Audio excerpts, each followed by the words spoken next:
Hello दोस्तों, नमस्कार। Again स्वागत है आपका चाणक्य ग्रुप ऑफ इकोनॉमिक्स में। दोस्तों, आज के इस वीडियो लेक्चर में हम डिस्कस करेंगे quarter one GDP growth 2020 means April to June 2020 का, मतलब जो क्वार्टर वन 2020 का जो डाटा है, इसको हम थोड़ा सा डिटेल में एनालाइज करेंगे।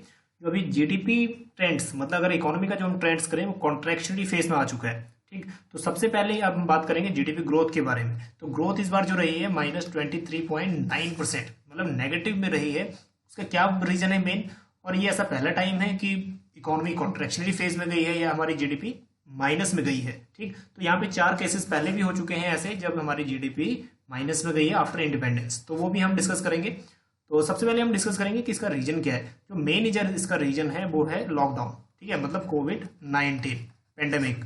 तो इसकी वजह से जो आप खुद समझ सकते हो, अगर हम ड्यूरिंग लॉकडाउन हम लोग घरों में थे, तो डिमांड जो डिमांड पैटर्न था वो बिल्कुल ही लो चला गया था।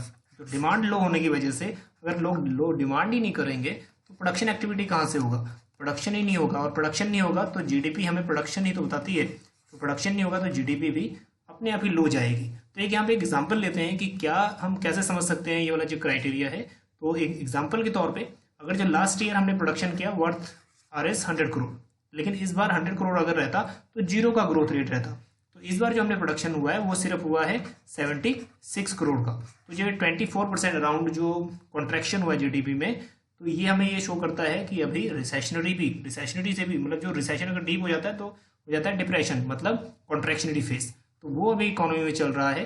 तो इसमें सबसे पहले हम ये डिस्कस करते हैं, जो जीडीपी का फॉल डाउन हुआ है, तो इसमें ये डिस्कस करते हैं कि प्रीवियस, मतलब जो हिस्ट्री है इसकी वो क्या है। ठीक, तो अभी हम लोग ये है that is after 24 year, worst in 24 years, India's quarter one GDP contracts 23.9% in June quarter. ठीक, तो ये क्यों डाउन हुई है इसमें हम तो बात करेंगे, लेकिन उसके बाद उससे पहले हम देखते हैं इसकी history. So India stairs at fifth recession, तो फोर्थ टाइम पहले यहाँ पे रिसेशन आ चुके हैं। ठीक, तो सबसे पहले जो रिसेशन आया था इंडियन हिस्ट्री में, जहाँ पे नेगेटिव जीडीपी ग्रोथ रही थी, नंबर 1 है -1.2% फिजिकल ईयर 1958 में। उसके बाद -3.66% की जो माइनस ग्रोथ रही है फिजिकल ईयर 66 में रही। उसके बाद -0.32% 73 में। उसके बाद जो रही है -5.2% फिजिकल ईयर 80 में। ठीक, ये 4 ईयर, मतलब ये 4 साल ऐसे हैं जिनमें ऑलरेडी रिसेशन या फिर डिप्रेशन जो हम गए कॉन्ट्रैक्शनरी फेज इकोनॉमी में आ चुका है, जब जीडीपी ग्रोथ रेट क्या हुई है, माइनस ग्रोथ हुई है जीडीपी की। तो इसमें हम लोग उसके बाद अब समझते हैं कि अब जो नेक्स्ट, अब इसका ट्रेंड क्या है। ठीक, अब जो इकोनॉमी जो हुई है वो हुई है -23.9% की कॉन्ट्रैक्ट। और उससे पहले देखते हैं ये जो 5 क्राइसिस थे, इन 5 क्राइसिस का डायरेक्टली लिंक किससे था। जो 1958 में क्राइसिस आया था, बीओपी क्राइसिस था, और उसके बाद सीवियर ड्रॉट। ठीक है, 1966 में, फिजिकल ईयर 66 में।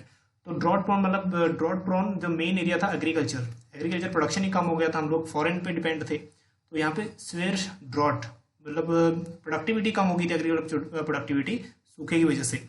और 1962 में चाइना इंडो वॉर हुआ, फिर उसके बाद इंडिया पाकिस्तान वॉर हुआ। तो रिसेंट और फ्रिक्वेंटली वॉर्स भी हुए, जिसकी वजह से इकोनॉमी हिट हो गई थी। और फिर उसके बाद कॉन्ट्रैक्शन फेस हुआ 1973 में, एनर्जी क्राइसिस। तो एनर्जी क्राइसिस मतलब पेट्रोलियम से related mainly. So world witness it's first energy crisis. तो ये मेन इंपॉर्टेंट डेट्स हैं, ये कई बार आ जाता है एग्जाम्स में। एज द ऑर्गेनाइजेशन ऑफ अरे पेट्रोलियम एक्सपोर्टिंग कंट्रीज, जिसको अभी बोलते हैं ओपेक कंट्रीज। तो एक अपनी ऑर्गेनाइजेशन है या फिर एक संगठन है या फिर एक मोनोपोली क्रिएट की हुई है ऑयल एंड पेट्रोलिंग पर।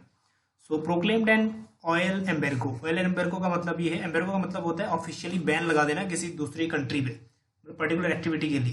सो ऑन एन एक्टिविटी और अ trade with a particular country. तो यहाँ पे जो पर्टिकुलर कंट्री थी वो थी इजराइल, और इजराइल को जो भी सपोर्ट करते थे, इजराइल कंट्री को जो भी सपोर्ट करते थे, उसका इन्होंने ओपेक कंट्रीज ने ऑयल डिस्ट्रीब्यूशन वहाँ पे बंद कर दिया था, क्योंकि ऑयल की मोनोपोली इनके पास खुद थी। सो उसके बाद फिजिकल ईयर 80 में again oil shock leading to BOP crisis. Oil prices high हो गए थे, प्राइजेस हाई होने की वजह से अगेन जो इंपोर्ट था वो महंगा था, एक्सपोर्ट की वैल्यू अपने अभी कम हो रही थी। तो जो बीओपी थे वो डेफिसिट में जा रहा था और बीओपी इनबैलेंस की प्रॉब्लम थी। तो the world witness a second oil shock during 1979 and 80। उसके बाद जो अभी फिफ्थ कॉन्ट्रैक्शनरी फेज हुआ है वो है 1921 में।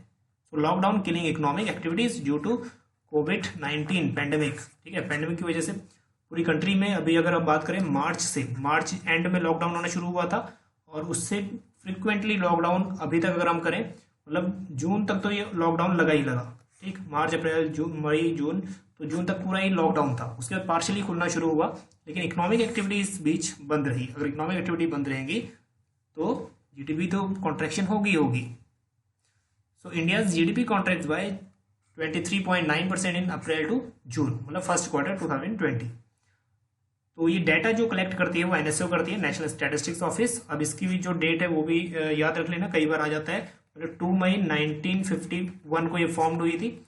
और स्टैब्लिशमेंट डेट कई बार पूछ लेता है, क्रोनोलॉजी भी पूछ लेता है। Which comes under the ministry of statistics and programme implementation.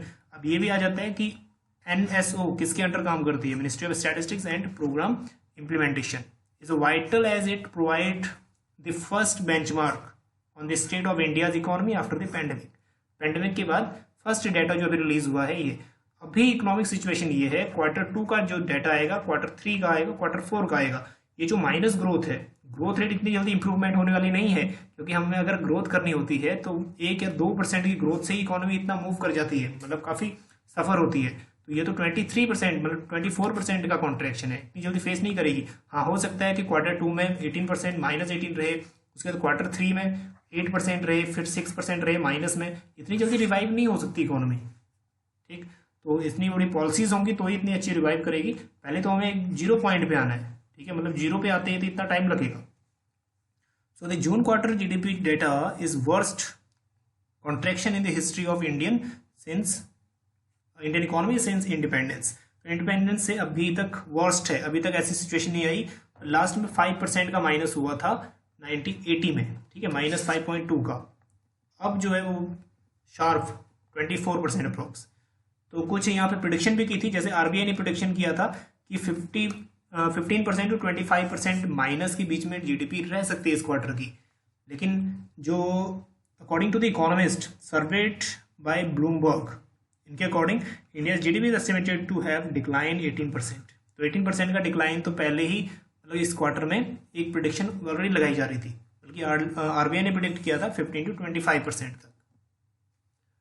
So this is worst quarterly GDP numbers ever recorded since India started compiling GDP data on quarterly basis। ये data सिर्फ लाइन इसलिए add की है ताकि हमें पता चले कि जो कंपाइलिंग डाटा होता है quarter 1, quarter 2, quarter 3 and quarter 4 का, ये जो डिफरेंट क्वार्टर आने शुरू हुए, मतलब तिमाही 3 महीने के, ये 1996 के बाद शुरू हुए। ठीक, उससे पहले क्या होता था, जीडीपी ईयरली मतलब ईयरली काउंट होती थी 1996 से पहले। ये क्वार्टरली काउंट नहीं होती थी। ठीक है, जब से क्वार्टरली काउंट हुई है 24 ईयर हो गए हैं, तो तब से ये क्वार्टर 1 का सबसे वर्स्ट है। तो -23.9 GDP contracts for the first time in the over 4 decades. अगर हम ओवरऑल बात करें जीडीपी ग्रोथ मतलब जीडीपी के बारे में, तो 1980 में एक रिसेशन आया था -5.2% का, उसके बाद अब आया है -23.9% का। So wide spread and repeated lockdowns as a result in this sharp fall. तो मेन रीजन भी यही है कि संपूर्ण भारत में लॉकडाउन लगा हुआ था, इसकी वजह से। और अब देखते हैं दूसरे सेक्टर्स कि क्या वजह थी, कि कौन कौन से जो सेक्टर हैं। कंस्ट्रक्शन सेक्टर सबसे ज़्यादा जो सफ़र किया, कंस्ट्रक्शन सेक्टर मतलब कंस्ट्रक्शन कॉन्ट्रैक्टिंग 50.3%, मतलब हाफ प्रोडक्शन हुआ सिर्फ, क्योंकि वहाँ एम्प्लॉयमेंट ही मूव कर गया था, लेबर ही मूव कर गई थी, कंस्ट्रक्शन कहाँ होता। And trade, hotels, transport and communication contracting 47%। अब लोग ही बाहर नहीं थे तो होटल रेस्टोरेंट वगैरह कहाँ से मूव करते या कहाँ से रन करते, 47%। And are the 2 negative surprises. तो 2 काफ़ी नेगेटिव सरप्राइज हैं।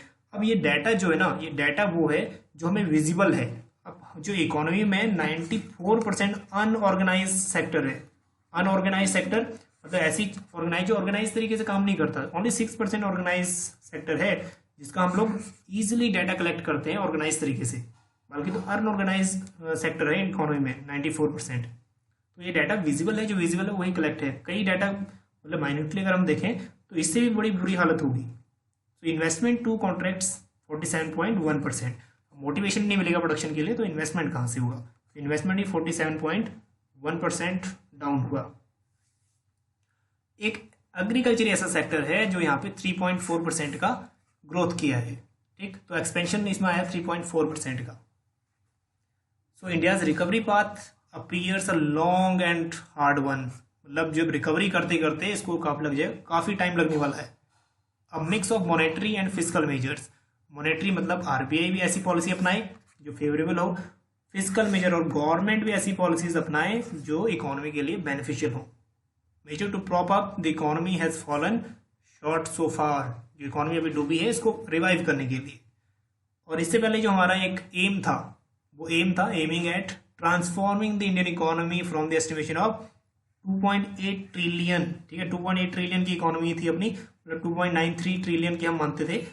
अब जो इकोनॉमी है, मतलब जो इकोनॉमी 2014 तक जानी थी वो जानी थी 5 ट्रिलियन की। इसके लिए जो ग्रोथ रेट की रिक्वायरमेंट थी 8% टू 10% की ग्रोथ रिक्वायरमेंट थी, लेकिन अब तो ग्रोथ कॉन्ट्रैक्शन में चली गई है। अब तो 5 ट्रिलियन का जो सपना है वो और साल डिले हो जाएगा। ठीक, और अगर हम बात करें G7 कंट्रीज, जो सबसे ज़्यादा नुकसान हुआ है, ज़्यादा फॉल डाउन हुआ है, वो हुआ है यूएसए की इकोनॉमी में। और यहाँ डेथ रेट भी ज़्यादा थी, पैंडेमिक स्प्रेड भी बहुत ज़्यादा हुआ था। सो यहाँ पे -32.9%। उसके बाद इंडिया -23.9%, उसके बाद यूके, फ्रांस, इटली एंड उसके बाद जो चाइना को यहाँ पे फायदा हुआ। चाइना जो सरप्लस में है, लेकिन अभी भी, क्योंकि इसका मेन रीजन ये है, चाइना ने टोटल लॉकडाउन नहीं किया था, इसने पार्शियल लॉकडाउन किया था। जिस जगह में पैंडेमिक, मतलब जिस जगह में ज्यादा केसेस थे उन्हीं जगह में किया था। तो इसी वजह से इसका जो जीडीपी ग्रोथ पहले 6.5 जा रही थी, अब 3.2 हो गई। फिर भी ये मतलब फायदे में ही रहा, ग्रोथ में ही रहा। ठीक, ग्रोथ पॉजिटिव हुई चाइना की, बाकी सभी कंट्रीज की नेगेटिव में हुई। ठीक, चलिए अब नेक्स्ट वीडियो में हम डिस्कस करेंगे इंडियन इकोनॉमी के करंट क्वेश्चंस, मतलब इंडियन जीडीपी हो गया, फिस्कल डेफिसिट हो गया, आईआईपी 2020 में क्या है, कितना है, तो वो हम डिस्कस करेंगे डिटेल में। इसकी ये मोस्ट डिमांडेड टॉपिक था, इंडियन इकोनॉमी करंट। ठीक, चलिए आप बने रहिए चाणक्य ग्रुप ऑफ इकोनॉमिक्स के साथ। मिलते हैं आपको नेक्स्ट वीडियो में। Thank you.